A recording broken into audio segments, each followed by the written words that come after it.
You know those people that like to mix up their food and eat it? Well, that's me. This mac and cheese sloppy joe is delicious, it's unique, and it's easy to make. It's a bit strange, but I know once you have that first bite, you won't be able to put it down. It'll be a super quick day in the kitchen, so let's get to work. Sloppy joe is super easy to make. Put the jar stuff down, add some ground beef to a pan, and we'll let that cook down for just a few minutes. Break this up and just let it cook.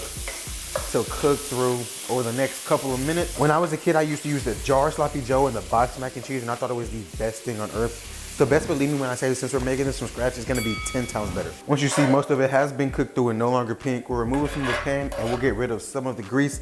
We'll leave it probably about a tablespoon of grease in the pan for the next step. Add a little bit more oil to that pan, and then we're going there with some bell peppers and then some onions. And like always guys, I'll write the recipe down below or description. Of course we salt in layers, so we'll add a pinch of salt here. Mix this up. Over the next couple minutes, let that start to get a little bit of color on it. After a few minutes and you start to see some color starting to form on it, we'll add a garlic. Of course, can't have a recipe without garlic. And you just wanna saute this 30, 45 seconds until you start to smell it. After you smell your garlic, we'll go back in with our beef. About a tablespoon of tomato paste. And you just wanna mix this up. I like to say this like toasts the tomato paste and like deepens the flavor. But you always wanna let the tomato paste cook down before you add anything else into it and kind of blend with the rest of the ingredients. Now to make it sloppy, we'll go in there with ketchup. About that much. A little bit of brown sugar. You could use less if you don't want all that sugar in it or don't want any sugar at all. A little bit of mustard.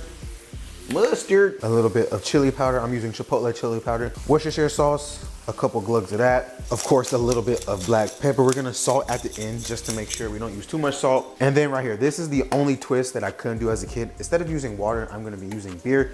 You can use water or you can use beef broth, but water doesn't add any flavor, so might as well add just a little bit of flavor, right? Well, we can go about a cup of that. Now, just give this all a mix to combine. Doesn't look appealing yet, but as it comes together, it'll start to look a lot better. For real, trust me on that. All this needs to do now is just cook down for the next 10 to 15 minutes. And as you can see, it's pretty thick. It's almost at the consistency I need. So maybe 10 minutes over there, let that reduce, and then we'll be good to go. So I'm gonna scoot this to the side and we'll get started on a quick and easy stovetop mac and cheese. Stovetop mac and cheese is easy.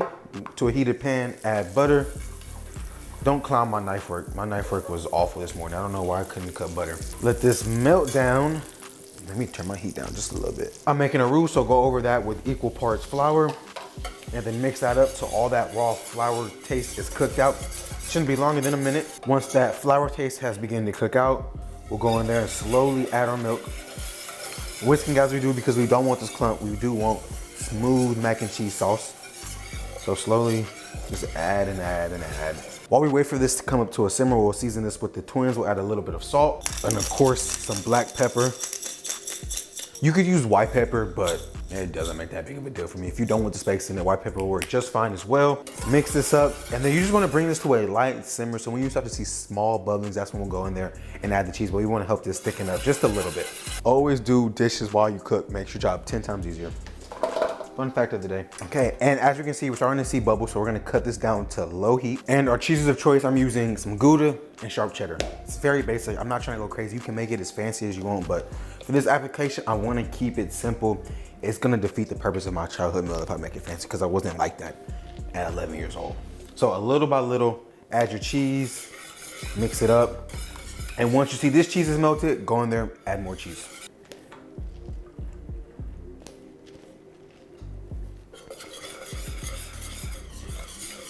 As we're making our mac and cheese, don't forget to boil your pasta noodles. Salt the water before you pour it in and then immediately mix it for a couple of seconds, couple of minutes. You don't have to add any oil. That'll help with sticking. Check on your sloppy joe. Always season to taste. Add more salt, more pepper, whatever seasoning that you want to do. We're gonna go ahead and knock this out, and then once it's time to add the noodles, I'll show you all that or any adjustments that I might need to make to this sauce. If anybody knows a quicker way for noodles to boil, please let me know, because this stuff takes forever. I know I can put a lid on it, but I never feel like putting a lid on it, so I just wait. So I guess that's how you make it go quicker. Once your noodles are ready, go in there and add all that to the pot. And this mac and cheese will thicken up as it cools. So if you let it sit, put it in the refrigerator, it's gonna thicken up significantly. There you have some quick and easy stovetop mac and cheese. That's better than anything you'll get out of a box. But to finish it off, one thing I always did as a kid was throwing a knob of butter, because butter make everything taste just that much better. Now we have a delicious stovetop mac and cheese that I promise you is gonna hit the spot.